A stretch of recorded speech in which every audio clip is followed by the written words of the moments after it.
Hello, everyone. Welcome to the Game Junk Podcast, episode 196, recording on Sunday, June 9th, 2024. My name is Frank. My name is Sean. And my name is Andrew. And on today's show, we'll be talking about the Xbox Game Showcase for 2024. That will lead off. And then we'll get into Summer Game Fest 2024 and some of the announcements there. So many games to talk about, too many games to talk about. So I don't think we're going to get to everything in Summer Games Fest. And we did watch some other shows here and there, Day of the Devs, Guerrilla Collective, PC Gaming. We didn't watch them all. We might talk about some of that stuff in more detail next week, but we'll see what UB and Nintendo bring in the meantime. Anyway, how you guys doing? Good. I'm a little burnt out. Oh, yeah. From these conferences, trying to cram them in today, I must say. I'm glad there wasn't actually too much overlap between Xbox and Guerrilla Collective and Summer Game Fest. That was kind of nice, but it made for a lot of content to process. Yes, the opposite. I liked when there was overlap because I could do like skip second advance on YouTube. Like, okay, I saw this already. I dreaded having new stuff, and I eventually gave up. I'm like I watched about half of PC Gaming, half of Guerrilla, and I'm tapping out. This is too many games for one day. It's out of. Speaking of YouTube, I need to go on a little rant for a second. The thing that absolutely pisses me off now about YouTube is that when I pause a video, it starts playing a fucking ad to me. If I wanted to still hear audio, I would probably not be pausing my video I'm just watching. I've never encountered that. I haven't seen that, but I know that the actual Summer Game Fest stream, every time you pause and come back, it'll trigger another ad. And it was really bad. The number of ads and the number of like unskippable 90-second ads, it was getting a little crazy. Luckily, I watched that one live, so I didn't have to deal with that. Yeah, I've got one of those like HTML5 video things. So any video that plays, I get this little like control panel, so I can like skip ahead or speed it up to like insane speeds if I run into one of those. But just a little hack when you're trying to catch up on your daily streams before the show. Just speed it up to 3x speed. Skip all those commercials. Oh yeah, but they were all for the last 3 days. Like it's so I don't understand why Devolver, even Day of the Devs to some degree, I would space it out. Like in a couple months, no one's going to have anything to talk about, and like put some new stuff out then. I don't know why everyone does it this weekend. It's kind of shocking to me. I don't know. There's like wish list stuff of like when people are competing to get on wish lists. Doesn't really make sense to me because I'm going the exact opposite. Okay, tuning out to half of these games. Completely flooded. I think, like the smaller showcases are trying to ride on the coattails of the bigger showcases, right? Like they're hoping people keep watching the stream and just kind of find their stuff. So I feel like that's part of it. But yeah, I start off excited and then 2 days later, I'm like, okay, maybe this is a bit much.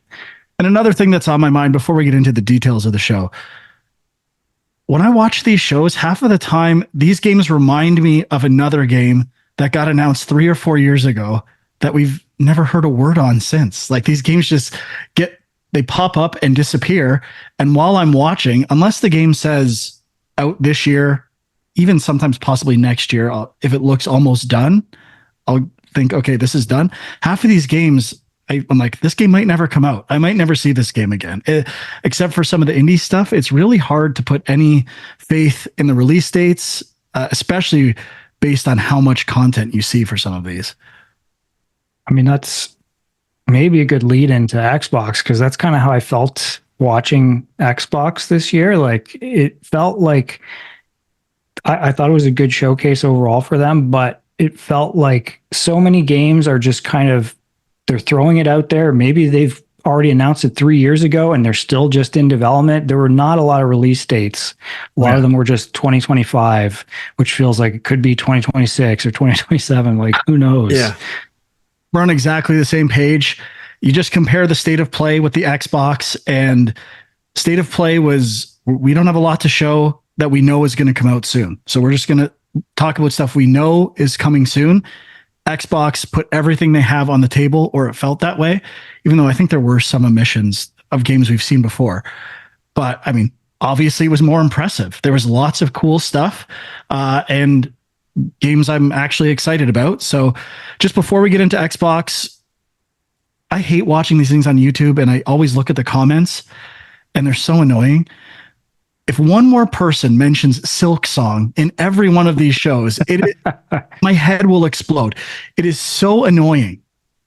I would imagine Silk Song will just do their own thing at some point. Maybe they have a relationship with Nintendo, but you'll know when Silk Song is going to happen. Like speculating every showcase is Silk Song. It's so obnoxious. Yeah, I agree. Every comment, every other comment. And in the Xbox One, every other comment was something about Black Ops, which I know there's a huge fan base for Call of Duty, but it's another Call of Duty. There was nothing special about it to me. So that is the first game of the Xbox. Oh, last thing. Most strange omission from all of this to me, I don't know if they're having their own showcase in a few weeks. Sega, not too long ago, like I said, we're bringing back like 5 classic franchises. Did any of these games show up anywhere in these streams this weekend? I saw Sonic Cross Shadows Generations. Yeah, I guess I saw that. Yeah. I think that's it. But none of like the Jet Set Radio, Golden Axe, I think, and yeah, Streets of others. Rage. Yeah, that was weird to me. Yeah, I mean, it was that. So that was at Tokyo Game Show. Is that when they announced it? I'm seeing like last December. So yeah, I mean, it was probably early for a lot of them, but I guess there wasn't a lot of Sega stuff, so I would not be surprised if Sega announces something, and kind of like how we're saying, save your stuff for later. Maybe they'll do something in July or August when things are pretty boring, which is probably a good strategy. Good job, Sega. I take it back. Good job. Genius move. All right. Xbox Game Showcase 2024. Starting off with Phil. I didn't look. Was he wearing a t-shirt? He usually wears a t-shirt that's little teaser. a teaser of a game or a company remember. that's coming out. I didn't notice. Maybe I'll Let's pull it look up quickly. that in a second. But starts with Call of Duty Black Ops 6, the secret that was not a secret, that it will launch on Game Pass day one. I guess the not news, but kind of news was that it will still be on every platform. And it was kind of in the past, I believe Sony had limited exclusivity on DLC and certain elements. I don't know if that was true the last couple of years, but that was a thing at one point. And he seemed to be pushing everyone everywhere gets the content the same time on all platforms. I don't know why this is such a big deal, the Game Pass thing. Maybe I'm just naive. I don't understand how it's really that much different than their current pricing model, or maybe DLC, but those games update for free now. Everything else is cosmetic that you pay for. So I honestly don't understand why people were losing it about Black Ops on Game Pass. Am I missing something? Well, I mean, Call of Duty is basically the biggest game franchise going. So to have that on Game Pass is something. But I mean, what the effect will be, I think remains to be seen. Like, obviously, Microsoft wants to get more people signed up to Game Pass. Like we were talking a couple of weeks ago that subscriptions are down recently, supposedly. So I think they're thinking, hey, a lot of people buy Call of Duty. If we can get these people to say, hey, I'll just put my money towards Game Pass and I'll have Call of Duty plus some other stuff, that's a win for them. I don't know if that's going to happen. I mean, the big problem is all these people they have a PlayStation 5, they're playing it on PlayStation. They're not going to switch to Xbox. Like, that's not going to happen. If you pay for the whole year, I think it would still end up being, let's just say, close to $20 a year, at least in Canada. That's $240 to play it all year. You'd still be better So off. $20 a month. You said a year. $20 a month. $240 a year. You'd still be better off just buying the game. It just doesn't make sense to me. Whatever. Who cares? I guess the other big news with this is a campaign is back, like cinematic, typical Call of Duty campaign. After last year's was extremely short and I guess we don't know how long this one will be, but they seem to be pushing it where last year's got really bad reviews. So, and it was all based on like 90s Iraq war stuff, and it was like kind of a compelling story idea. So, I mean, I always buy it. Last year's was not great, but I'll end up getting this one. Yeah, I mean, I haven't played a new Call of Duty in quite a while, so I mean, I'm excited to just try it out, and so that'll be cool. But yeah, I wasn't like, I didn't watch the Call of Duty showcase that was afterwards. I don't think any of us really did, but I'm curious what was new. I saw something about like omnidirectional or omni movement or something, where it's like you can dive in any direction now. That was like one of the new things they were talking about. I don't know what else is new, but sounds like that will be an exploit that people will hate. Maybe. Yeah, that's probably just, I mean, from a technology standpoint, that's probably just taking advantage of the new sort of like motion matching style of animation that all AAA games are starting to use. I mean, FIFA and Assassin's Creed games have used this for a long time, and that's how they get like their change of direction walking and stuff to look so good, and going through the crowds and moving your feet all around and make it look smooth without having a canned like 45-degree turn or whatever. So I'm sure that's all it is, just applied to jumping on the ground. I mean, to me, it's more of a gameplay issue where, like before, if you went prone, you would always pretty much dive forward, and like how people use that to avoid fire. And I could see it being a shit show, but we'll see. Releases October 25th. Moving on. Hang on. I actually have never played a Black Ops game, and this campaign sounded very interesting to me. So I think if people have, like me, probably very few people, but there are some of them, this game could definitely get people interested to come back to Call of Duty. So I haven't played a Call of Duty game in quite a few years, so I'm interested in playing this one, especially with the Game Pass aspect. I don't have to buy it. I'm already paying for Game Pass. I'll definitely hop in. That probably is the better angle. That maybe people who never played Call of Duty, just having it on Game Pass might pull more people into the ecosystem. Mm-hmm. Might be a strategy more than trying to get people to Game Pass. Well, and if people want to try it out, $20 and then cancel, but they get to try Call of Duty, that's a cheaper option than buying the whole game. Yeah, so I guess the other counter to that is the campaign is probably 10 hours long. So you could beat the campaign and just pay the $20. So yeah. Could be pros and cons to that. All right, next up, another game that was not a secret, Doom: The Dark Ages, the next installment in Doom from Bethesda, takes place in, I think, like a previous era where I don't know the protagonist in this. Doomslayer? Isn't that his name? Like I don't know. Yeah, I think so. Was helping fight for gods and other things in this kind of hellscape environment. I don't know much about it, but it looked really cool. I always want to play these Doom games, but still haven't. But this one looked pretty amazing, I have to say. Yeah, it was very polished looking and fast, just like the other Doom games. Yeah, I think it was a really cool reveal. This was one that was leaked ahead of time. I mean, that's something you got to factor in, I guess, when you're talking about how good some of these showcases are. Like, stuff leaks ahead of time and you're like, oh, okay, I knew that was coming. So it doesn't feel like as big of a deal, but that was pretty cool. And yeah, I'm looking forward to playing this, although it is 2025. Yeah. The shield looked interesting. Like it was spinning, like that was very polished. I really liked the costuming of the Doom Slayer, and just a different vibe from your, like, it's a nice reimagining, like twist on Doom, which I think the classic Doom might have been getting a little stale. So I think it's a nice way to refresh what's going on in the game. I love how the shield is like basically a nod to the chainsaw, but you can also throw it. Yeah. Like That's cool. It keeps all the core mechanics there still, but grounds it in this new sort of like environmental space. Yeah, good call. Next up, State of Decay 3. I know nothing about State of Decay. I have not played a State of Decay game. I get it confused with Dying Light and some other games. Like, DayZ. Is that's like Dead there's by all these Daylight and Dead by Daylight, all these zombie apocalypse games, and I don't play any of them. So this was kind of I think it's a big franchise to some degree, but did not move my needle.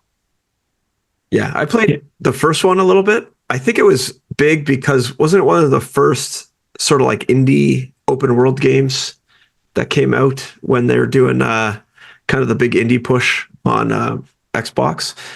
And I think it was a small team at the time. Now I'm sure they're huge, but I think that's why these games are big and have a following. But yeah, I didn't play State of Decay 2, and I don't have any real interest in State of Decay 3 either.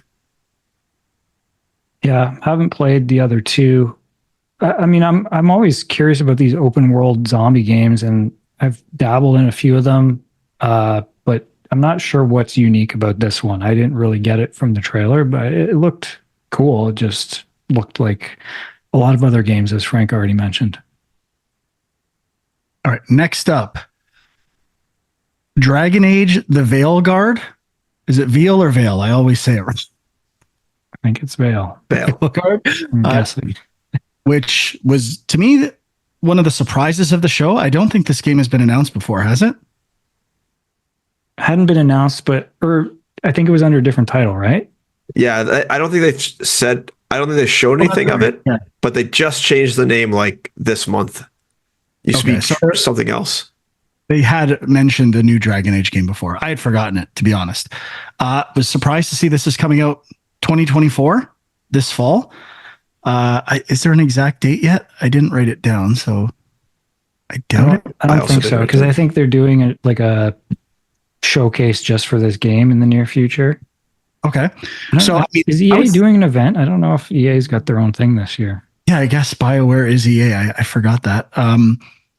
It's been a long time since BioWare's done anything of note. Obviously, Anthem was a bit of a dud, and it had a lot of potential with what we saw. So I'm really curious to see how this game plays out. I thought the style and presentation elements and the character showcase part, I thought that was awesome. I thought it looked really good. This is not a franchise I necessarily love. I played a bit of, why can't I think of, is it Inquisition? The Yeah, that launched that's the last one. last gen. And I think this has a lot of potential. Yeah, I actually didn't like the character introduction trailer. I don't like when they like freeze screen on the guy's name. Like, I'm not going to remember any of these characters. If you want to tell like a little story, I would say do that. Like the part in the pub where they're fighting and then the guy comes in at the end. That's all fine. That's all cool. But yeah, I don't know. I expected a little bit more, to be honest, than them just saying, hey, we're going to find the character you're going to play as. Yeah, I was hoping for a little bit more and a little gameplay, which we did not get. Yeah, Yeah, a lot of the that's camera true. stuff was cinematic, like in engine, but Was I it don't an think- engine? I thought it was all CG. really, okay. I could be wrong. Yeah, I mean, it looked a little different from what I thought Dragon Age was. I'm trying to think if I've ever played a Dragon Age game. Probably not. But I don't know. The visual style was interesting. I didn't completely love it, but yeah, it just seemed like they're maybe trying something a little new with this series. So I don't know. I'm curious. Yeah, interesting that it's coming out this year. That's good news in terms of another game for Xbox where there wasn't a ton that were coming out this fall. I'm going to skip quickly through the next two, unless you guys have something major to add. Starfield, the Shattered Space DLC, and an expansion for Starfield announced, and a bunch of content, I think, releasing tonight at the end of the day or something like that. And then Fallout 76 adding a new area, Skyline Valley, probably trying to take advantage of the TV show, and you can play as a ghoul in 2025. You guys excited about either of these? No. I mean, I'll probably check out the Starfield, not like whatever the new stuff is they just added. Not that interested in that, but I thought the Shattered Space thing looked a little more story focused, and I don't know. I was interested. They haven't given a release date for that yet, but I believe it is this year. Okay. The next ones I might have a little out of order. I apologize, but next on my list I have Expedition 33 or Claire Obscure Mhm. Expedition 33, which is definitely kind of an RPG, possibly turn-based. I can't tell if it's like It is. Yeah. real time or not. It's kind of I'll like let Huck- Super Mario RPG, where that you pick what you want to do, but then there are real time aspects while the attacks are going on. So it keeps you engaged in the combat. I just quickly looked at the website. It's not just attacks; it's also dodging. So I'm very interested in this one. It looks amazing. Yeah, I'm very interested. The combat hooked me, to be honest. I love turn-based RPGs that have that little bit of action in it to keep it not just a button mash fest. And I wasn't totally drawn into the story aspect, but the visuals looked really, really great, and definitely had me intrigued and wanting to check it out. Yeah, I agree. This is like one of the surprises of the weekend for me. Had this game been announced before? I think it was. I never heard it. I don't think so. I thought like all the polish of when attacks landed and feedback as to what was happening in the battle system, that stuff blew me away presentation wise. So I am, and it seems like, as Huck was mentioning, kind of close to a classic simple RPG system, but with modern graphics and quality of life stuff. So I have really high expectations for this game at this point. Yeah, that's kind of what I liked about it. That it seemed somewhat simple, but visually looked great. So I'm kind of interested. Yeah. And especially after playing Thousand Year Door, Mario RPG, Sea of Stars, I still don't think a game has done these active battle like responses and commands. I don't think a game has done them well, other than maybe South Park, The First Stick of Truth. I thought it was pretty good in that. But I want some feedback. I want better feedback and knowing my windows. And if this game delivers on that, I think I will love it. I think it's so funny you mentioned that, because, well, one I just want to say, it also looks like it takes a lot from the UI of like Persona 5 Yes. in like the battles. But I was actually just getting the itch to, I started watching a playthrough of this game called Shadow Hearts Covenant. I don't know if you ever heard it. It was like a PS2, maybe PS3 era RPG. And it had this thing called the Judgment Wheel. And basically, like, as you equip different things, it's just a big circle. And it would basically go around like the hands of a clock. And as the hands of a clock were going around, you had to press the button in these little like timing windows. And based on the equipment you had, the number of timing windows and the size of the timing windows would change. So when you mentioned that you wanted it to be very obvious when those windows are, it reminded me of that. And I used to love that game. I don't think anyone else has played it ever. It's like very under the table RPG, but I loved the battle mechanics in that game. I found it so engaging. You're always, changing your gear and getting new timing windows. So it's not just like, okay, I've mastered attack and hitting at that attack. It's changing constantly. So it really made you like stay engaged in the combat. And I don't know if this game is going to do that, but I hope it does something like that. And if I was going to design a game like that, I would lean more into like obvious windows, but random to some degree. So you have to pay attention. And when I pick an attack in Thousand Year Door, I know what I have to do. Like just holding back on a hammer and letting go is nothing to me. And it takes too long. So, and even in Sea of Stars, to do the full bounce backs of some of the attacks, it would take like 30 seconds. This is not fun to me. Yeah.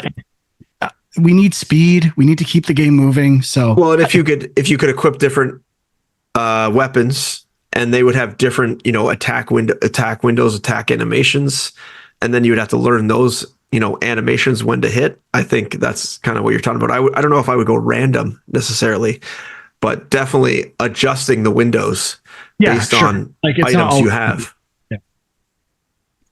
Sean, any other thoughts on that one?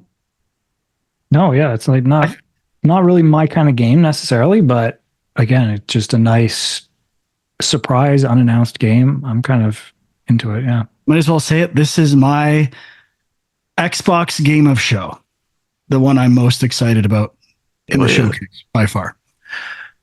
Next up, South of Midnight, a game we've seen before from Compulsion. Last time it was just like a teaser trailer, no idea what the gameplay was. This kind of showed it off as being more of a third-person action adventure game. I liked the graphical style. I liked the creature design. Is this the one with the frog? Like, what's helping you? I can't remember. It's like a catfish. The catfish, yes. It was another game had the frog, and then there's a gator in the distance. And I thought the art style was awesome. Yeah. The gameplay animations were a little stilted, but not in a bad way. It reminded me of Beyond Good and Evil, like how that character moved, almost identical. And I don't think it necessarily looks mind-blowingly good, but it was better than I thought it was going to be. Yeah, I know a couple of guys at Compulsion Game. Like I used to work with the head guy, CEO, or whatever his role is. I don't know, but I was always so sad when his games would come out and they all the animations felt kind of stiff. I think it was a artistic choice, but I don't know if people understood that. And this game does look much better, much more polished. The environments are gorgeous. The gameplay, I'm not sure. Kind of like you said, it doesn't blow me away. It looks fine. It looks like it borrows a lot of elements from other games. But I think that, that catfish and that unique, obviously setting and what would you call it? Not environments, but, story aspect, whatever you call it. I don't know. I can't think of the word. What's that? Locale setting. Yeah. Or even just like the narrative behind this world, whatever you would call that. I think it looks pretty interesting. And after that first CG trailer, I had no idea what this game was going to be. I had no interest, but after seeing this, I'm definitely a lot more interested and thought it has a lot more potential after seeing this. And yeah, this one's definitely on my list of games to watch now. Yeah, I agree that I'm pretty sure we saw it a few times before, and I really had no idea what the actual game was still, but I thought it looked quite good. The one thing, like you mentioned the animation stuff, I feel like it's like they're trying to do like the Spider-Verse kind of like dropped frames thing. That's kind of what it seemed like was going on, but it was weird because you kind of do that if you're trying to make it look like stop motion or something. But when you got a human character, even if it's a stylized human character, I don't know. I don't really understand why they were doing that, but it does seem like an intentional choice. Yeah, you're right. And it does, even the, just quickly rewatching it, even the cinematic kind of opening has that sort of Spider-Verse, almost like cell shaded, but almost more realistic, like not as hard lines on the outlines. Almost like pastel or something. Like, I don't know. I even know how to describe it, but it's definitely that Spider-Verse kind of feel. I think you're right. I think that's exactly what they're going for. Yeah. I mean, it reminds me a bit of like higher poly Sea of Thieves aesthetic. Like, yeah, I could see that. Okay. Quickly, new WoW, The War Within. When they showed this, I was assuming it was going to be coming to consoles. I was thinking that too. I was actually shocked to find out that it's not that wasn't part of the announcement, but new expansion August 26th. Any thoughts? Do they I assume it's still I think it used to be it's free up to like a certain level and then you have to pay or something. I assume you still have to pay. It's not like included in Game Pass or anything like that. I have no idea. I believe you still have to pay. But I don't think it's on PC Game Pass, so I think it is still pay. I mean, if you were going to do that, you'd get Game Pass for free. They have people who will pay to play it for the price of Game Pass, so yeah, give them all those other games for free. And there's people who still love it. Dax still loves it. So next up, Metal Gear Solid Delta Snake Eater. Just an update on this. Still looks really good, although it seemed like a lot of footage we've seen before, especially from that first area of the game. And no release date yet. This game seems like it's going pretty slow, and I don't expect to see it until, I'm going to say 2026 would be my guess. Yeah, I mean, they didn't even say 2025, so. Yeah. I think the other big thing was David Hayter is the voice of Snake, or reusing those voice elements, which I don't think was official yet. Yeah. I mean, it Don't looks remember. very good. I'm kind of interested. I thought I saw somebody saying this on social media. It was kind of an interesting observation. It's pretty obvious Kojima's not involved because it's just a very standard trailer. It's not like 20 minutes long with all this weird stuff going on. So, you know, I kind of missed that a little bit, but yeah, it looks good. Just have to wait for your Death Stranding 2 trailer. Yeah. Next up, Sea of Thieves Season 13. I have nothing to say. Still got to play Monkey Island. All right. Next up, this one I feel like is for Sean. Flintlock Siege of Dawn. The reason I say it's for Sean is he's been like, there's no games in July and August. There's absolutely nothing. And you got a new game for July. July It's 18th. true. I was pleasantly surprised to see that. It is a Souls Light, I believe they called it. Not exactly sure what that means. So probably not going to be for me, but I'll check it out anyway. This was one of the few that they showed a trailer for, and it was like coming very, very soon. So that was cool. It seems to be somewhere between AA and AAA. It feels better than I think like Asterigos, and there was another Souls-like that was like more AA. This feels like somewhere in between. So I think it looks really good. I'm kind of excited for it, and feels good to play in July. The trailer itself was a really cool trailer, I thought. Just stylish and kind of set itself apart from a lot of the others. Yeah, and this game is coming to PlayStation as well. I wasn't sure. I just looked it up. So, all right. Next up, Age of Mythology Retold. I'm assuming this is like a spin-off from the Age of Empires back in the day, where it took like a 4X game and made it a god game. I don't know if it's a I think it's a spin-off, remaster. but Right, but I like there's Age of Empires. oh yeah, it is a I'm spin-off guessing from Age of Empires. You're right. Okay. And then they took that like kind of strategy and turned it into a god game. And I mean, I'm not really into god games. They barely exist anymore. And the only thing I would say, the only thing that caught my eye in this is the earthquake as like a natural disaster, which looked pretty neat, like changing the top-down landscape. And I was thinking, I don't think any game has ever really done a cool earthquake, you know, because it's just screen shake. It was a different way of viewing an earthquake that I thought looked really cool and has potential for something in a game. And yes, according to Wikipedia, it is a spin-off of Age of Empires. So the fact that it's retold, is it like a straight up remake, or is this like a sequel? I think so. Okay. I think it's I think it is a remake. But did anyone else think it looked quite last gen?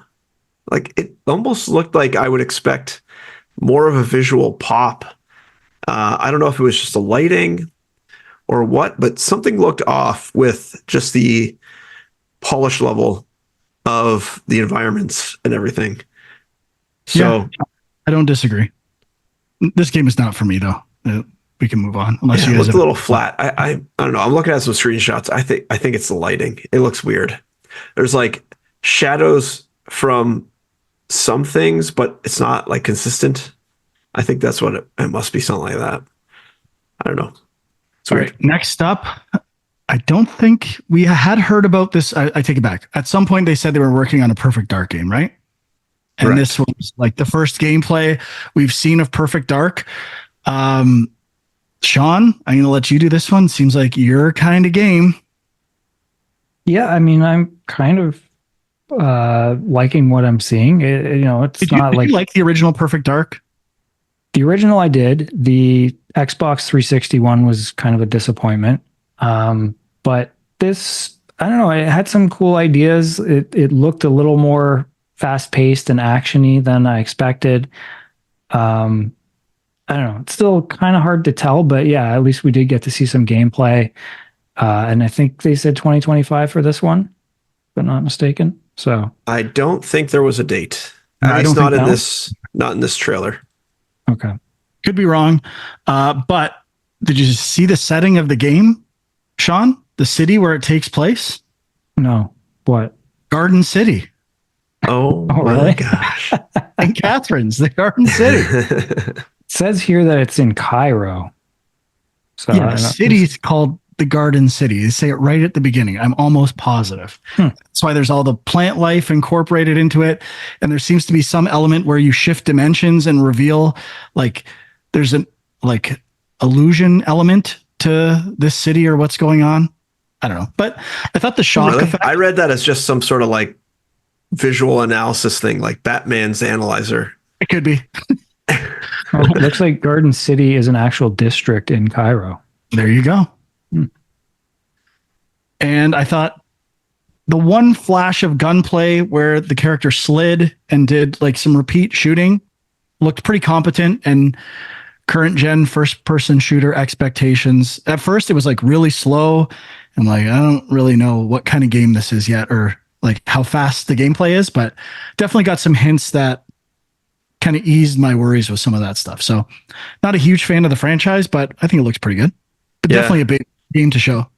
I got major like Deus Ex, Human Mankind Divided and Human Revolution or whatever those games were called by I think that by Square.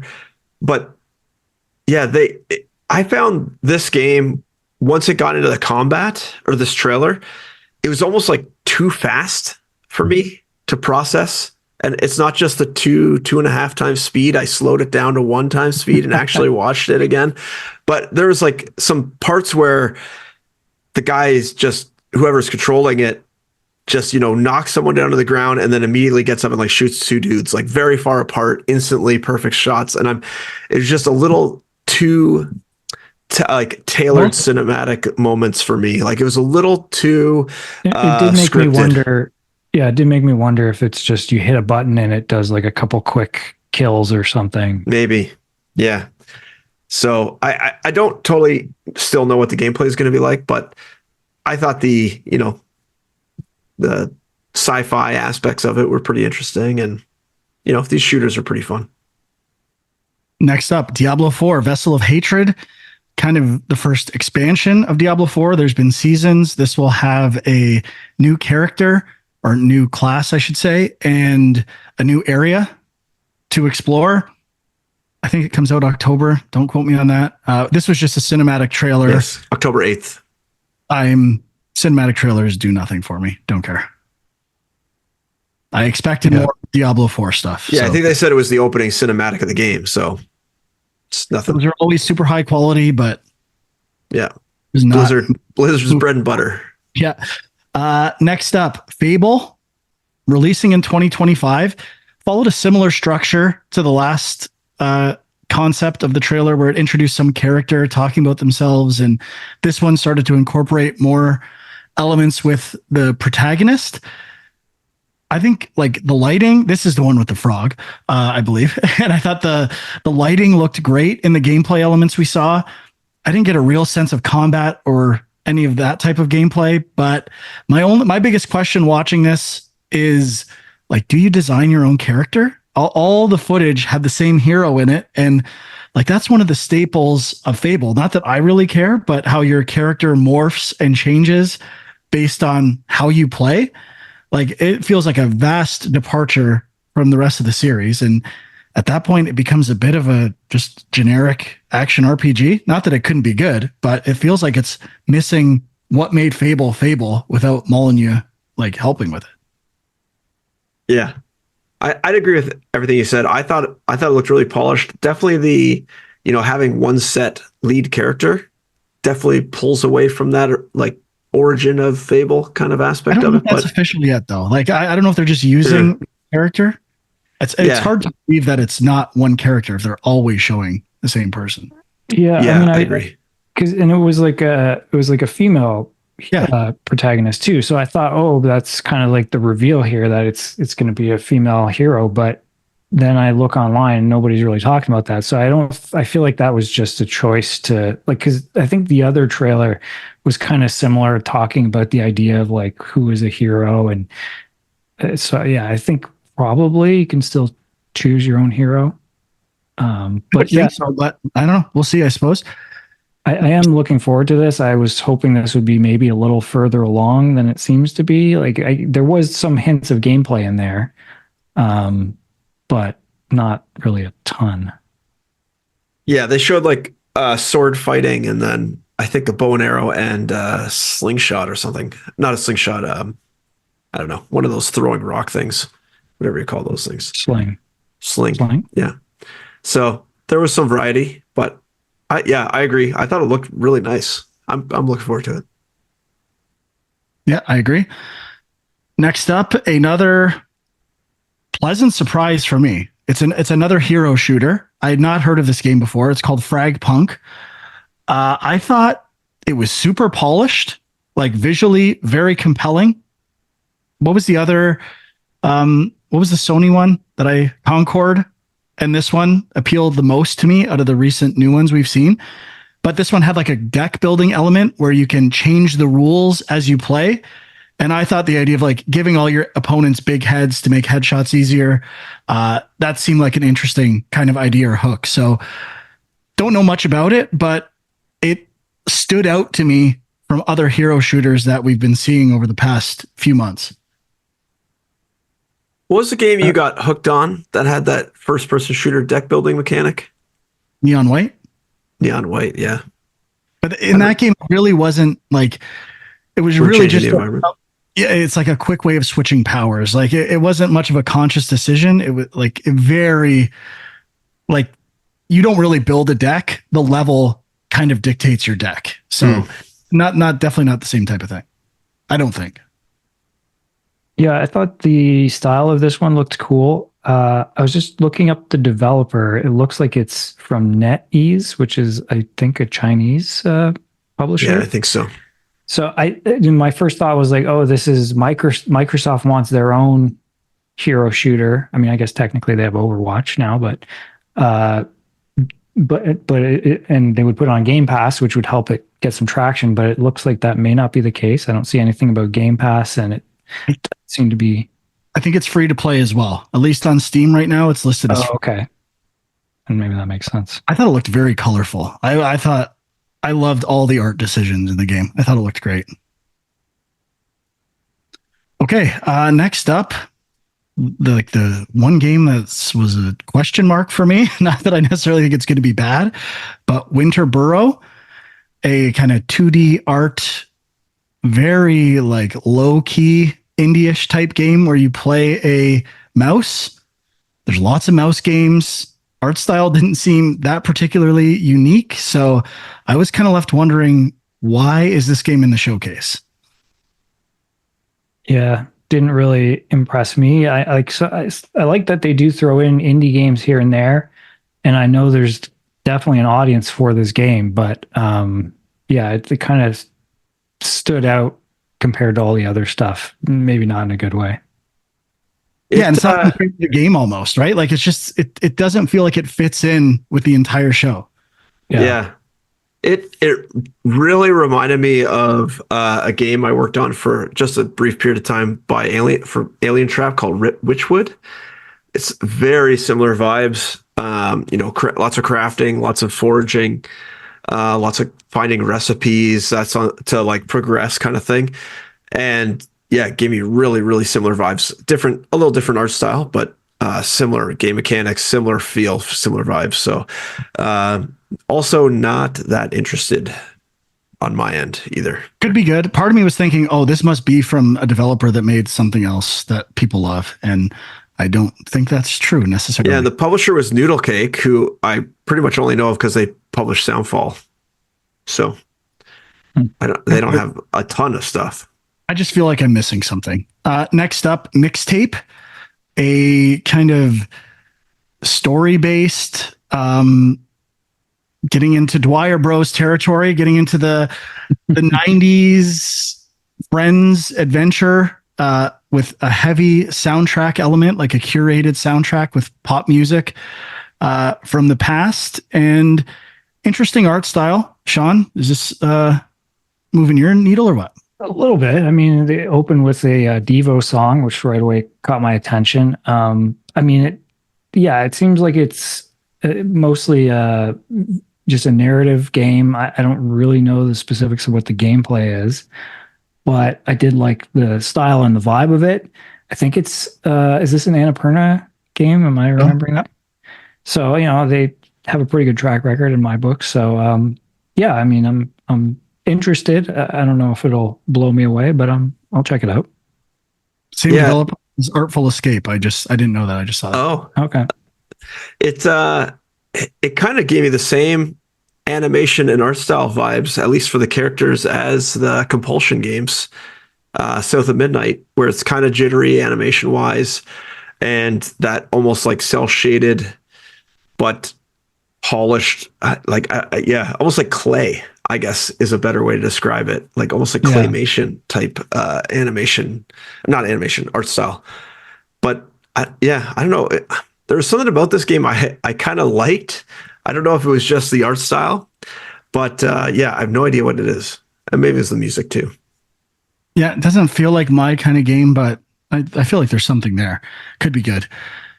Quickly, a couple. Microsoft Flight Simulator 2024, adding some features, more Flight Simulator stuff. Elder Scrolls Online celebrating 10 years. You can play all the DLC for free right now. And there's a new expansion coming in June, I believe, but I have nothing to say about either of those unless you guys do. No. Okay. Next up, a new Life is Strange game, Double Exposure, releasing October 29th. This is like a sequel, or it's using a character from a previous game. I can't remember which one. You got it there, Sean? The character is Max Caulfield. I don't know what she for the first game. Possibly. I don't think so. I feel like this is the Aura one. Whatever the colors one, I believe. I don't know for sure. But I don't know. Seemed like more of the same. Not necessarily. I've tried them here and there. They don't really hook me, although I usually like the main hook puzzle solving element, but I just never stick with these games. But was this game announced before? Is this a surprise? I don't think so. It's like is there another Life is Strange game in the works? Like I'm getting confused, but I think this is like new.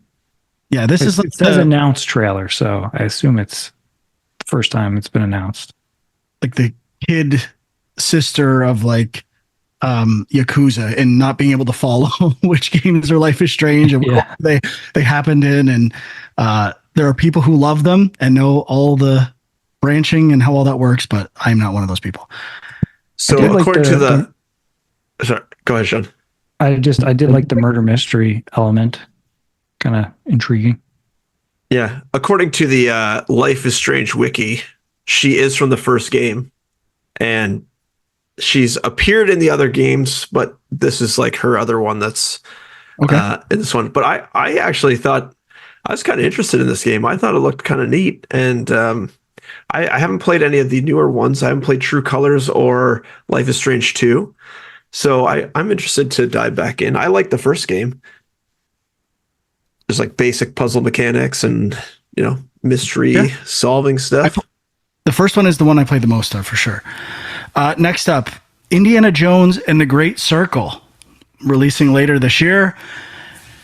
It like all the story stuff they showed looked really good. I feel like they've captured the essence of Indiana Jones. So I'm in with that. But it was just all cinematic stuff. And this was the one where the chat really erupted. They really latched on to one element, which was choo choo choo choo. Sorry, I did the short. I have the long one too. Choo choo. Ha ha ha. Like that was gonna be a fan favorite for sure. And I remember that's the character that had like this weird shaking head in the first like mocap, the very first thing we saw for that game. So that like choo choo part actually felt like a conscious, they know it's bad and they want people to make memes and share that to get attention. Yeah. Like that's how bad it was. But the entire chat for like 5 minutes was just people saying choo choo, choo choo the whole time. So I was laughing when it happened, and I felt like I finally was in on a joke or a meme based on a game. So I expect the choo choo thing to become huge, absolutely huge. And if not, we're gonna make it huge via the sound. And Yeah. but I'll just say they showed like the gameplay at the very end, like a montage, and it was exactly the same stuff we've seen before. Like the same lame whip stuff and the punching. I think it was the exact same footage. So I was a little scared when I saw that stuff. Yeah, I mean, just the fact that it was basically one long cinematic, and the other thing that had me a little worried, no release date yet. 2024, but no release date, which makes me think this could get delayed. Yeah, I mean, for me, I thought, like, especially in that choo choo part where they're out on the outside of the battleship or whatever. Also, as soon as I saw the battleship, I'm thinking, Uncharted 1, submarine on top of the cliff. Like immediately, I'm like, what a ripoff. I mean, Uncharted completely ripped off Indiana Jones. So Yes, it is full circle. A great circle, you could say. But I thought when they got out there and they started, I don't know what the point of that was. They're trying to show off this like great, I don't know, snow tech. It looked horrible. Like the snow stuck to their eyelashes and stuff like that looked like bad pixels. Like it didn't look like snow. I thought the character's hair looked great actually, but the faces I thought looked really bad. And There's still something a little weird about them. yeah, and then the snow that's like on their faces and like on their eyelashes and their eyebrows and stuff. I was just like, what are they trying to do here? Like they're trying to make it look super realistic, and it's just coming off really, really poorly.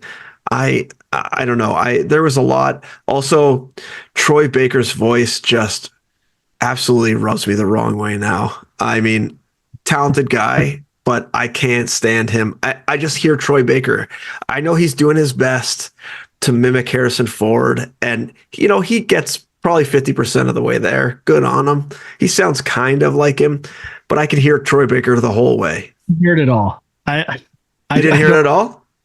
I know it's him, but if I didn't know that, I don't think I know Yeah, it's Ford, but I don't hear Troy Baker necessarily. I thought it was a pretty good likeness, to be honest. Yeah, it wasn't bad. I hear it. I hear it.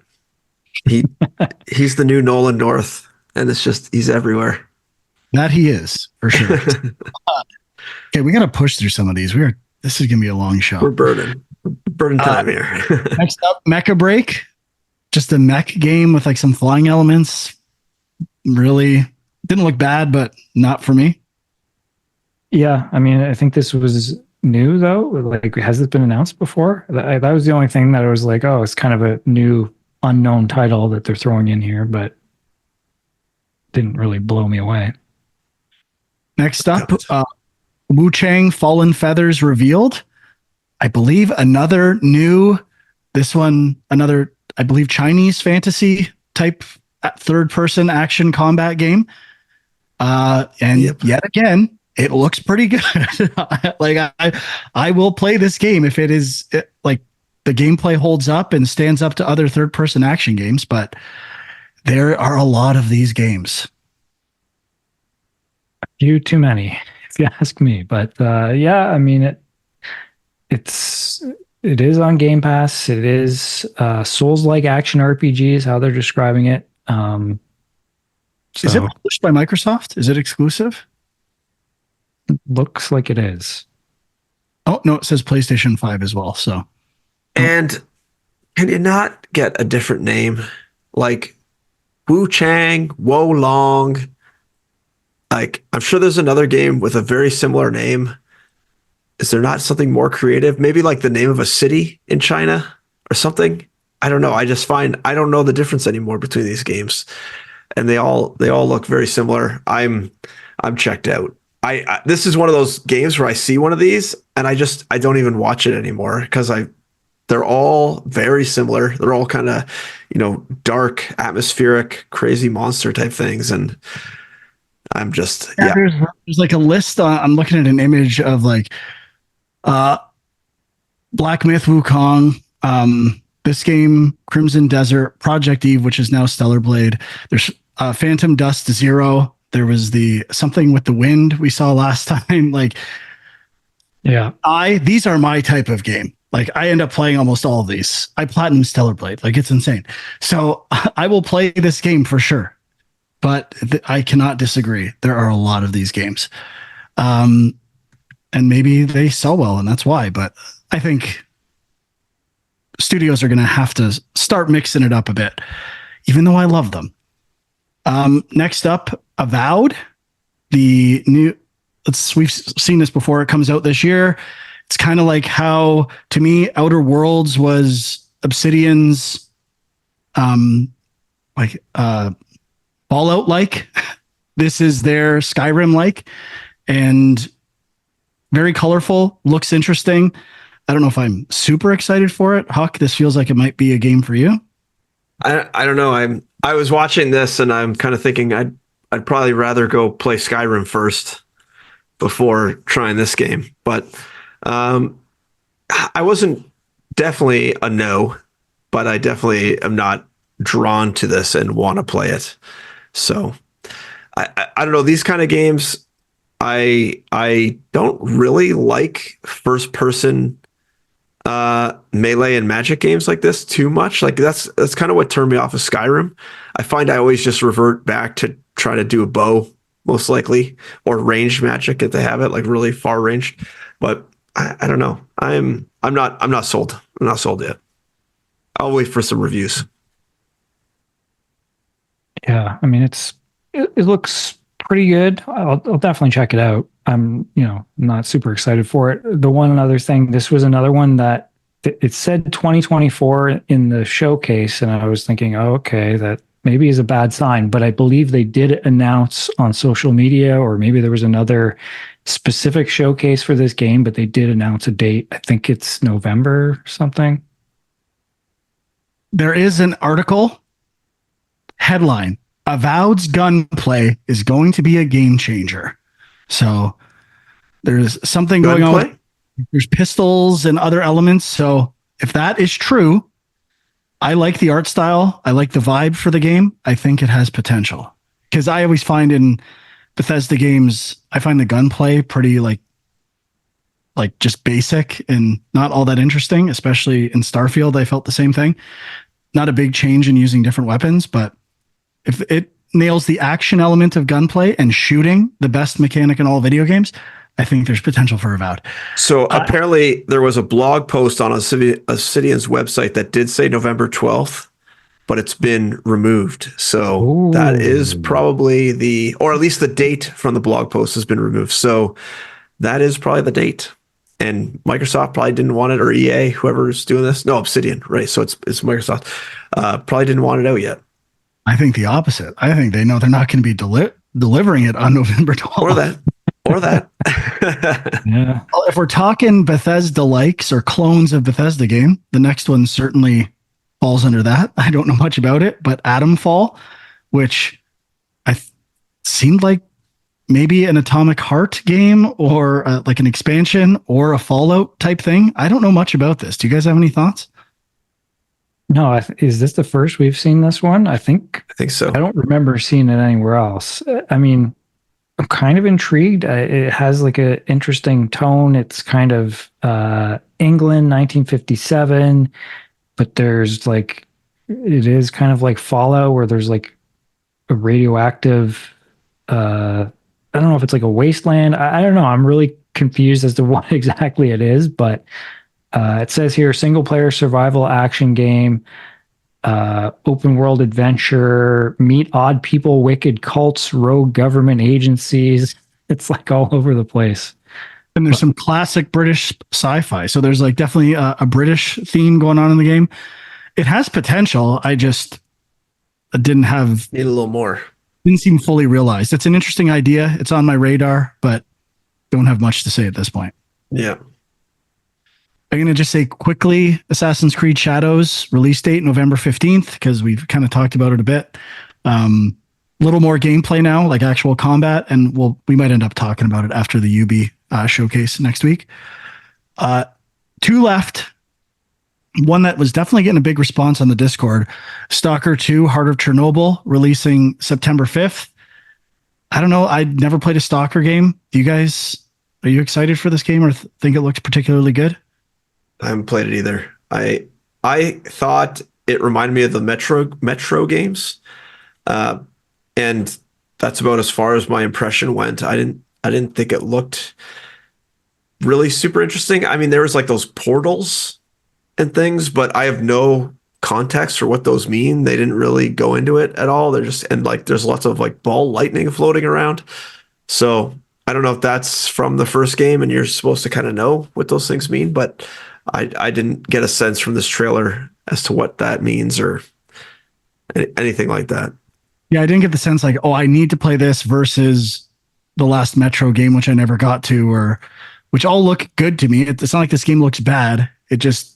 I wasn't necessarily anticipating this game, and nothing about what they showed hooked me like, oh, now I have to play this in September.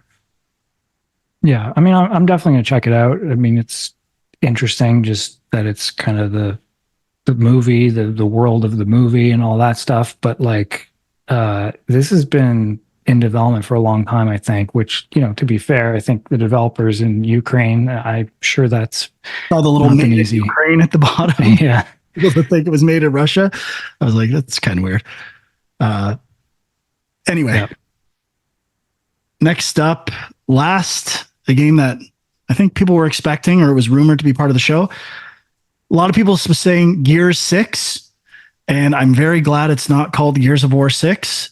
Gears of War E-Day, I think, is a great title and concept for a new Gears of War game.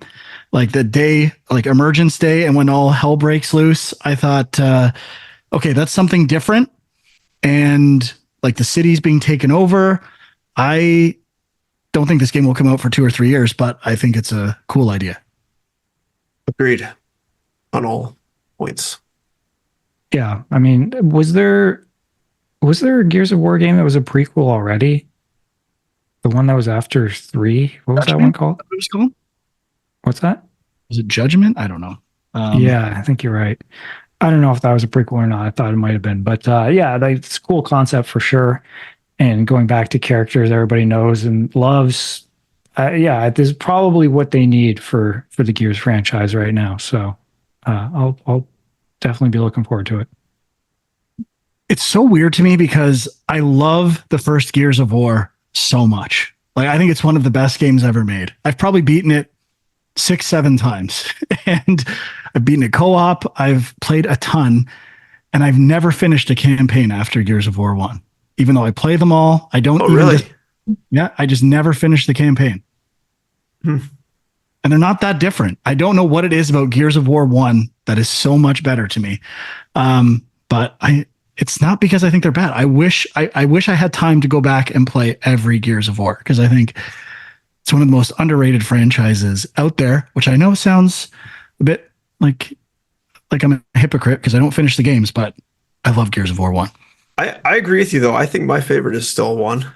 And I have no memory of 3 or Judgment, but I remember I did beat 5. Was 5 the recent one with the skiff where you were driving around? I think I beat that one. Played a lot of 5. I think I remember 2 being good, but not as good as 1. I think with 2, they tried to be a little more cinematic and make it more polished and less just about shooting stuff and getting the perfect reload and stuff like that. All right. Nothing beats throwing a grenade right into one of those emergence holes and shutting it down. I agree. Like, that's why this idea of E-Day, I think, and maybe expanding on that mechanic or centering it on that mechanic, which I don't think, like, you use it here and there in some open battles in Gears, but I think that's one of the coolest ideas. And the 2 people in the trailer were the 2 main characters, right? Dom and whatever Marcus? the other guys. Marcus, yeah. I don't know if that's I don't think so, actually. Yeah, Marcus Phoenix. Yeah, I think you're right. Okay, I don't know. I think so. Those are just names that popped in my head. I have no idea who people I are. think you're right. Anyway, looks pretty good. So we're at the end of the Xbox showcase. I think it was really good. Should we mention the hardware announcement? Oh, sure. Why not? New I mean, Xbox Series X, and some other new like sparkly consoles. Is that what it was? Or yeah, I don't know, just slightly new designs, I guess. Like the interesting thing was the Series X that's all digital. And there were rumors that they might announce some kind of portable handheld device, which they did not. So I do not see that happening ever. Like you can basically mod a Steam Deck to play Game Pass and those types of things. And they're doing the cloud service. Like to me, their phone is supposed to be their handheld if they actually believe in that technology. yeah, I mean there is some talk that they're launching some kind of mobile gaming division or something, but I saw somebody, I think they asked Phil about the handheld thing, and he said, I think it's really important for people to be able to play games locally or something like that. So, I mean, I guess indicating that if they did do a device like that, it would have a hard drive. It wouldn't be just for cloud, which is probably smart because you can do cloud any number of ways already. Well, if we were doing who won E3 or a version of that, as of right now, I think Xbox One, hands down, not even close. So why don't we give our letter grades for the Xbox Showcase? Yeah, this one, I mean, I kind of want to go A minus because I think it was really strong. The one thing that brings it down a little bit for me is there wasn't just that one game that I was like, I'm so excited to play this game. There was a lot of really good games that I want to play, but there wasn't that one mind-blowing game for me. And a lot of them are, we'll see when they come out games as well. Yeah, exactly. I'm gonna say the same. Actually, I'm gonna go A minus as well. I thought it was really good, and they had a lot of good stuff, and I'm looking forward to a lot of the stuff they showed. So I think they did quite well, and I also didn't feel like it overstayed its welcome, even though it was fairly long. I think it was close to an hour and a half. I think it felt like it went pretty quickly. Yeah, they hardly had any talking in between. It was just like trailer after trailer, and there was a lot of good stuff. Mm-hmm.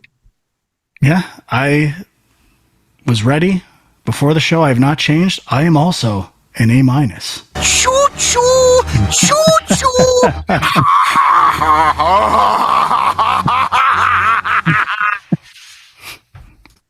Really good show for Microsoft. They needed this bad. Yeah. I think they knew they needed it. So, all right, we are running long already. Let's get into the Summer Game Fest. We might be burning through some of this, which I personally don't mind. I don't think there was anything all that like. Yeah, this was a showcase that was meant to be burned through. So it really was. Like, considering how long it was. Yeah, holy smokes. It was draining. Like, it's just an excuse. It was a slog. Like, I think I texted you guys like, what a slog to get through that.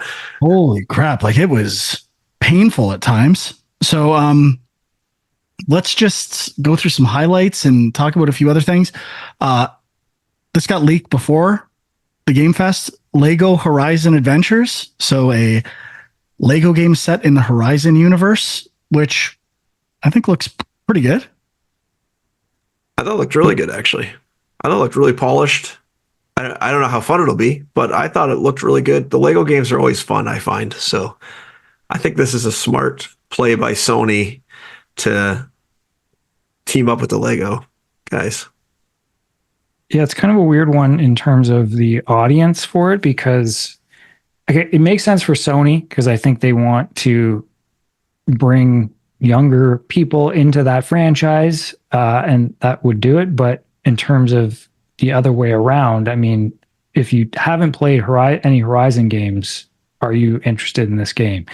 Like usually the IPs they work with are pretty huge IPs that everyone knows. So the other thing, like I do think it looks good. The last few, like I'm trying to even think what the last few Lego games were. There was the Skywalker Saga. Was that the last one? Like, I think so. I think prior to that, there were a few smaller ones they had done where it seemed like they were kind of trying to mix it up a bit. Like I know there was like a Lego Ninjago one where it was kind of more actiony, and then there was like the I can't remember what they were called, but there was a couple where they were almost Minecraft-esque Lego games. So like it seemed like they were really branching out a bit, but I don't know. This one I don't really feel like the some of the mechanics of the Horizon series are there and look fun. But I don't know. My first thought was like, wow, this is the first game you're leading off with. Probably not a strong, not a great sign, but I am interested in it. We want to move on. I don't know if you guys saw, it's also on Switch, which is interesting because obviously Horizon has not been on the Nintendo Switch, but they must see a marketing opportunity to the audience or the demographics of Switch that obviously buy a shit ton of these Lego games. Yeah, anything Lego for kids. There was rumors leading up to the show like that Rocksteady is working on like a remaster of Hogwarts Legacy already. Did you see that? Like the game really already doing something. Yeah, it's very weird. Like I saw that a few places, which I didn't understand, but they announced not Rocksteady, but at the show, Harry Potter Quidditch Championship coming September 3rd. I'm like, I've never understood Quidditch. It seems like the stupidest thing in the world to me. Like even the rules in the world of Harry Potter do not make sense to me. So I think like, I'm sure people like anything Harry Potter, they lose their mind for, but I don't even understand how this will be playable. Like, how do you explain, like, you can't even explain the rules in the movie. How do you translate that to a game? How does the golden snitch work? Hey, there's real life Quidditch leagues out there. People do play this game. I would assume they are complete bullshit unless they remove Quidditch. It does not make any sense. I mean, the only thing I was thinking is maybe they're trying to kind of tap into like a Rocket League type audience or something with this, but it's got to, the rules don't make sense.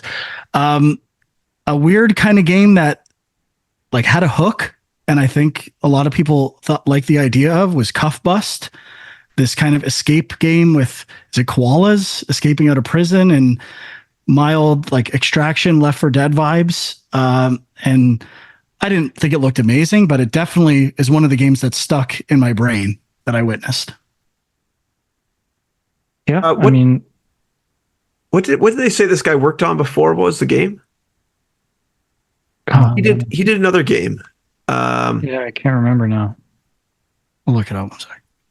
But yeah, I thought it looked okay. They were like, I mean, I did like that they threw some of these indie games into Summer Game Fest, although probably just because they didn't have anything better, to be honest. The other game was Choo choo! Charles. Choo choo! Oh yeah, right. It's a single developer. Choo Choo Charles. Great callback. Civilization 7, pardon me, Sid Meier's Civilization 7 announced. Nothing gameplay wise, I don't think. Like, okay, Civilization 7. And yet another Civilization game. We get it. Black Myth Wukong, more of a story trailer from what I remember. Only thing I noted on this one, I did not see an Xbox logo. Don't know if that's... Pretty sure it is still coming to Xbox, but... You think so? I thought I saw it. Yeah, it is. Damn it, I was really hoping to get another Blue Haze exclusive. Did you mention the Neva game? Neva? No, that one looked pretty good.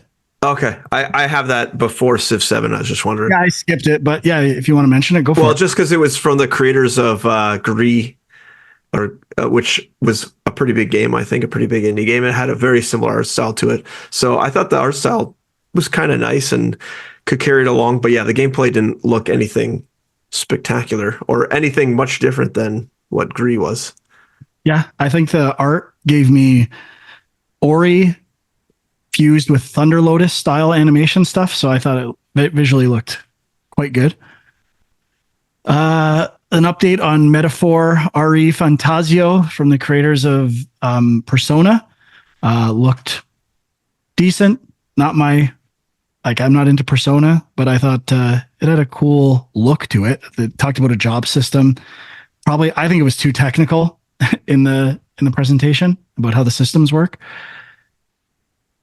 Sean, new Batman VR game, or Huck too. How you got sick, like really sick. Can't wait. I think coming to Oculus this fall or next year. I think it's this year. Yeah, fall 2024, and it's only Quest 3. So Okay. I guess I got to get Quest 3. This is the first like only on Quest 3 game that I feel like I've heard. It might be. I feel like there's one other I've heard of recently, but yeah. There's a bunch of stuff with like Fatal Fury and Fatal Fury games, and then characters coming to Street Fighter, all that stuff, like the fighter games, Dragon Ball, Sparking Zero, a lot of stuff that I don't know. I have nothing to say about. Though honestly, other than maybe Horizon and a couple other things, the game I thought looked the coolest was Power Rangers Rita's Rewind. Yeah. That Amazing. was the other one that stood out to me. Yeah. It's obviously trying to capture like a Ninja Turtles beat 'em up vibe, but it took the idea of the original Turtles arcade and Super Nintendo of throwing things at the screen. It had a bunch of different scenarios where like it was almost on rails, first person, and things were coming at the screen, and like a lot of variety when it came to that stuff.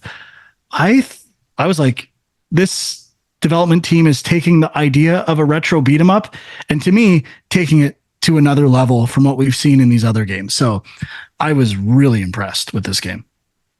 Yeah, I mean, there's a lot of these retro beat 'em ups. Toxic Crusaders was in one of the showcases again. There's a GI Joe one that's coming out this year. So a lot of these, but yeah, this one I thought there's some vehicle stuff, kind of like Battletoads-esque, I guess maybe, and it's 5 players co-op because Power Rangers. So that's kind of cool. Yeah, I thought it looked pretty neat. Do we really get a sense of when the Power Rangers, like, what's the term when they all become the robot? Megazord. Combine? Megamorph? Okay. It's been a while since I watched Power Rangers. I think it's Megazord. I could I be don't know wrong. how- Megazord. That sounds right. 5 people, but, or if it even Yeah. happens. But they did show like one of those vehicle sequences. It was about combining, but yeah, I don't know exactly how it works, or like I think it maybe showed you like in the cockpit of one of them, or I'm not sure. Another game that stood out, I think we've seen it before though, Killer Bean, only because of like a unique character and kind of copying the Max Payne shooting mechanic and doing it pretty well from what I could see. So I don't think it looked amazing, but I will remember that game. Yeah, I thought the trailer was pretty memorable actually, but it also not. I don't know how you would actually play that game per se, but I did remember it from that. At first, I thought it was like Mr. Potato Head kind of game, but The penis Mr. head. Bean. Yeah, I thought it looked cool. I mean, I don't think I'd seen that before anywhere, so that kind of was a surprise. And I mean, El Paso Elsewhere kind of did that as well last year, but that Max Payne bullet time mechanic is still pretty fun. Yeah, I'm looking through my list here, and like almost nothing is standing out to me. Like I can barely remember what half of these games are, except for ones that we've talked about before. What one game that I thought actually was kind of interesting was they showed that Space Marine 2 Warhammer game, and with That- I think that was just what during one of the ad breaks. oh, was it an ad break? Oh, I thought it was. Parts are like ad breaks for sure. Oh, okay. Because that game actually, I found it interesting because with the success of Helldivers, I'm interested to see how this game does and how popular it is because it looks like a very polished, probably more enemies than Helldivers type game. But anyways, that one I was interested in from kind of earlier, even if it was a commercial. Yeah, I agree. That game was good. We should probably touch on the Blumhouse Games announcement, which was kind of interesting just because they had like a bunch of different games in the works. I guess there's one coming out this year called Fear the Spotlight. I mean, I could see where this would be. There's so many of these like kind of cheap indie horror games that just, streamers play them and they get huge even though they don't look amazing. And if Blumhouse just throws their name on some of these things, I think that could be pretty huge for them. But there was one that I can't remember what it was called, but Brandon Cronenberg is involved, and I read further on it, and it's a collaboration between him and Sam Barlow. So that sounds pretty cool. Sam Barlow. But I agree with the Blumhouse. A lot of interesting stuff, but I don't know about the decision to talk about like all 5 games at once. It was kind of overwhelming, and I really didn't. Yeah, it went really fast. Cement any titles or gameplay. It just felt like being bombarded with a bunch of Yeah, things. they didn't have trailers for a lot of them. So The difference with the Sega one, when they announced 5 games at once at Tokyo Game Show, they're franchises people already know about. And like you can just kind of like, oh, I'm getting a new version of those. When you're like setting up a bunch of new games, that's tough to.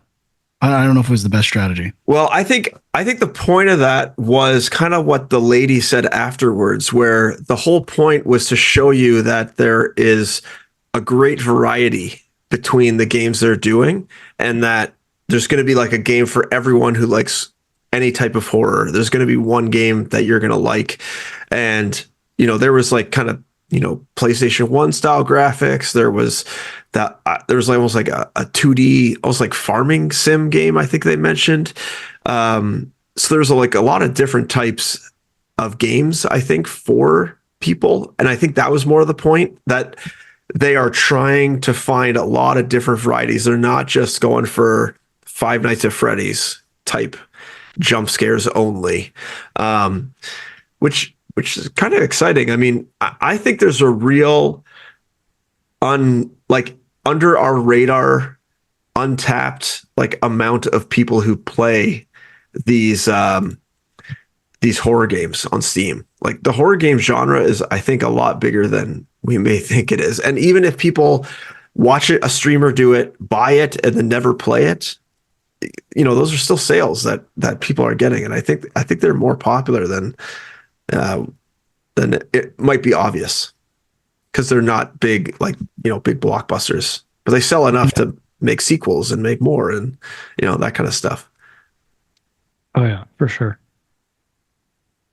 The other big announcement I would say was, just so the Wake mob doesn't go after me, new Alan Wake DLC launched today, I think, or no, yesterday, the day after the showcase, and seemed like pretty like high level episodes of DLC, integrating a bunch of their worlds like Control and different characters from Alan Wake 2. Obviously, I don't get Alan Wake 2, but it seemed like pretty substantial DLC. Yeah, it seemed like pretty weird and quirky stuff as well, which made me wish I liked Alan Wake 2, because I wish I could be excited about this. I'm going to mention a couple other things. Valorant coming to consoles. A lengthy Supercell ad for Squad Busters with like Oh yeah, person on planet Earth that was like so bizarre. And the gameplay is like, what am I even looking at? Like, I can't believe the money that went into that. It was crazy. yeah. It just felt like a Super Bowl commercial or something. But like, this does not feel like the right place to release something like that. I'm sure everyone that like wants to see games is like, can we please get to the next thing? Like, this is taking forever.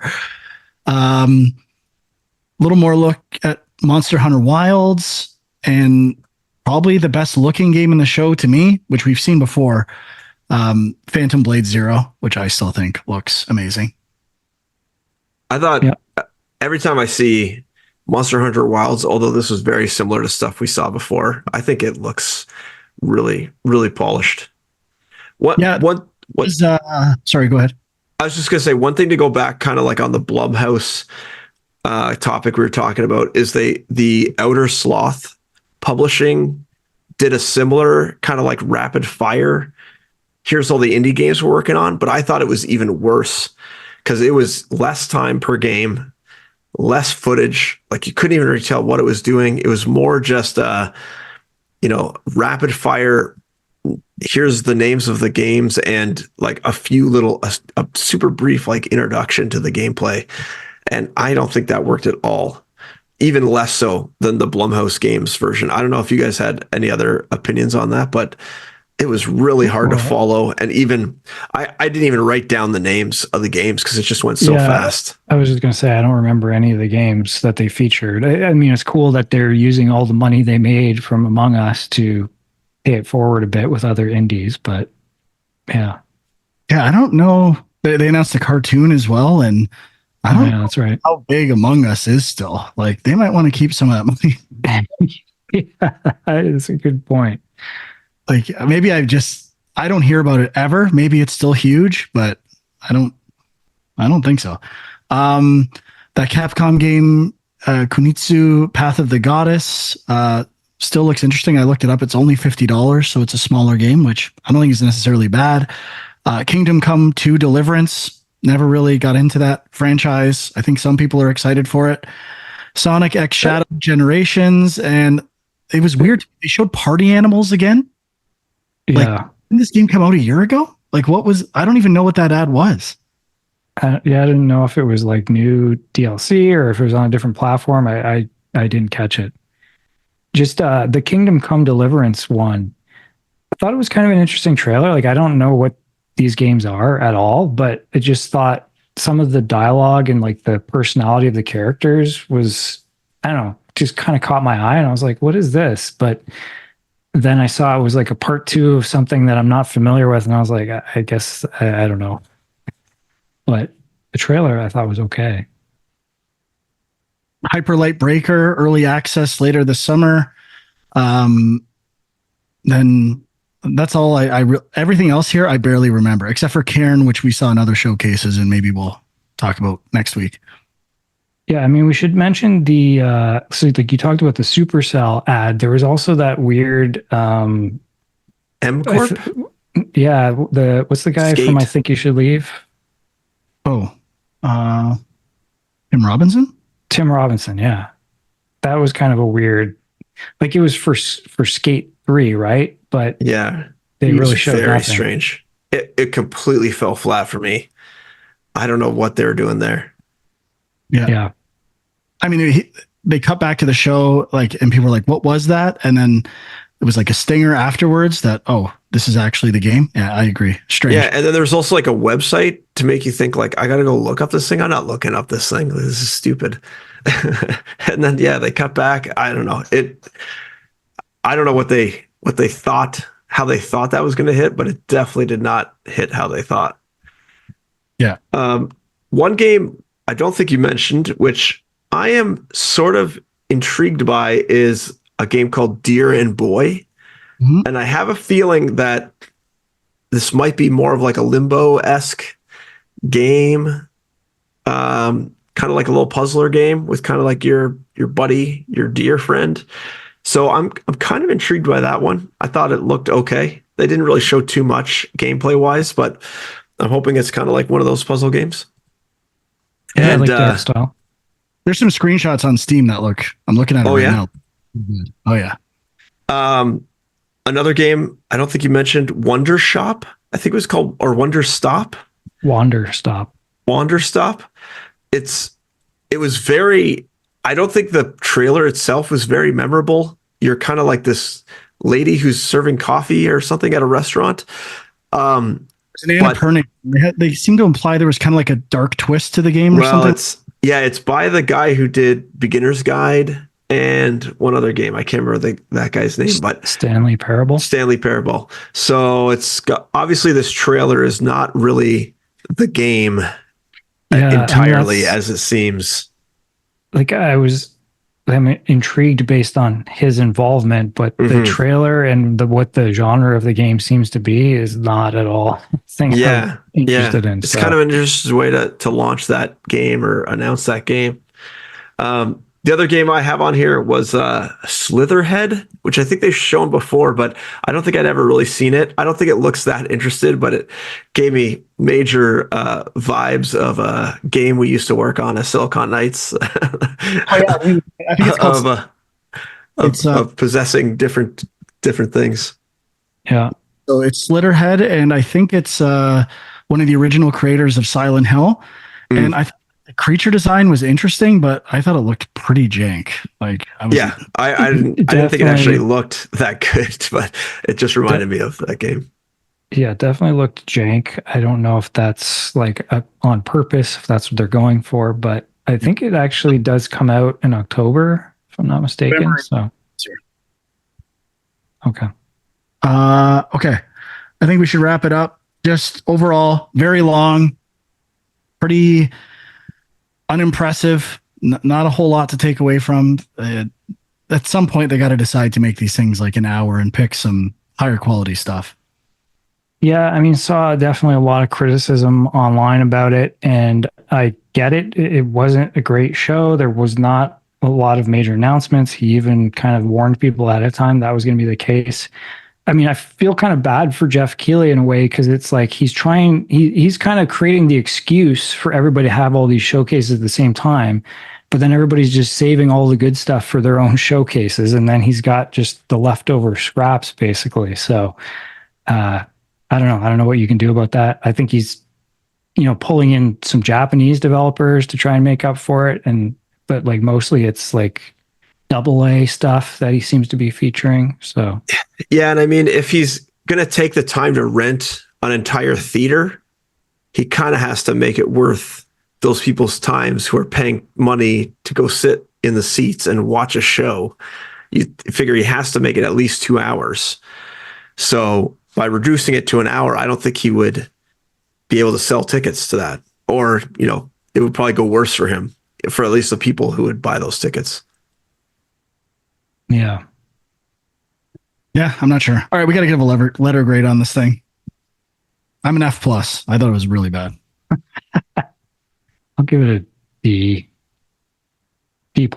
D+. Oh boy. Yeah, I don't know. I have no lasting memory of really anything that was good. So I'm kind of with Frank. I think I'm going to give it an F+. Thanks for showing up. I like Jeff Keighley. No, yeah, I'm going to give it a D-. I like Jeff Keighley. He gives it a bump. D-. I guess Wait, that's a big jump. E. I assume there's no E anymore. No E. Yeah, E. The E doesn't exist. D-. All right. Okay, we might talk about some of this stuff next week. I just want to say quickly, if you guys want to mention some stuff from some other showcases, I thought Day of the Devs had 3 of the games that I am by far the most excited about. Number 1, Sean and I kind of talked about this before the show. I'm like, I know your number 1 game by far, and it's the same as mine. Sean, what is it? UFO 50. UFO 50, a new game from Mossmouth, the developers of Spelunky, which is 50 games. It's like they created 50 new games in this fantasized retro collection for a developer that they made up and imagined a history or catalog of games for, including going from console generation to console generation and like maintaining the aesthetics of those generations. They have to do one where like Hyperstone Heist, where it's a game on Super Nintendo that gets a version on Genesis that looks slightly different with a different color palette and a couple of different levels. There's so much potential with this idea. It blew my mind, and I think it's going to be amazing. Yeah, I mean, they mentioned that they're not just mini games. I mean, that was the first thing. It seemed kind of like a WarioWare game or something like that, but these are all essentially full-fledged games. At least from the 80s. So I don't know how big those games would be, but just the variety of what they were showing off, and some of them look pretty weird and quirky, and they hinted that there's maybe like sort of a story or something that connects them all. So this is the history of this fake developer that they invented, which I think is a really cool idea. Yeah. And like one game that looked like a take on Marble Madness in that Kirby golf game a bit. And I don't know, the games actually look good too. So And everything they said, well, we're actually going to not make them play like games from that era under the pretense that this developer was ahead of their time kind of thing. And I loved everything they said. I thought this looked incredible. And then Sean's Screenbound, we both thought looked amazing. Yep. I mean, obviously looks a bit similar to Viewfinder, but the idea is that you are moving first person game, you're moving through a 3D space, but then you're holding a sort of Game Boy thing. And then you're also playing a side scroller game in 2D. And so what you do in each space affects what, like the 2D affects the 3D affects the 2D. I didn't get it until I realized they said you can't see enemies in 3D. You can only see the enemies in 2D, and then it all kind of clicked for me.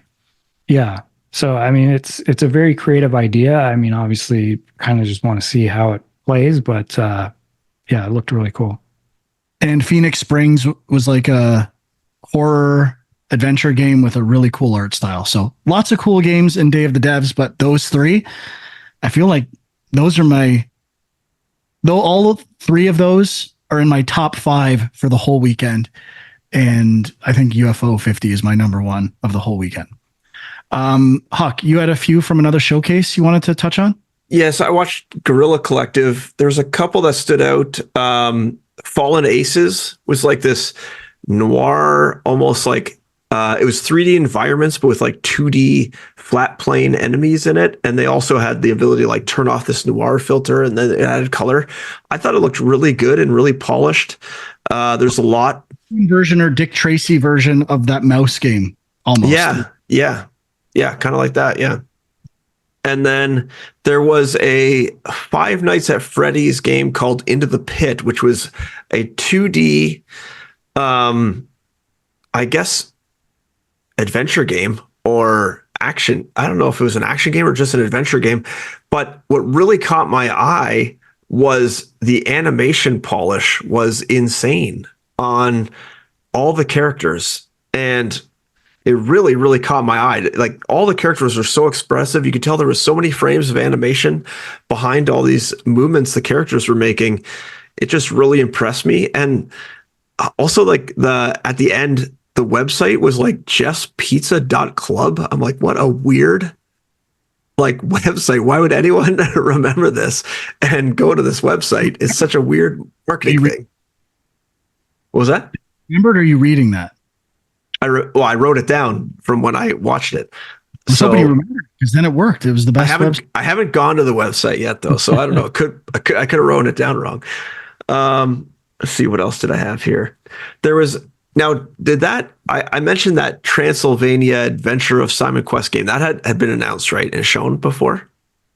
I don't know. I hadn't heard of it previously. Okay, so it's like basically an NES Castlevania game, but not a Castlevania game, not licensed by Konami. I would say probably a lawsuit waiting to happen.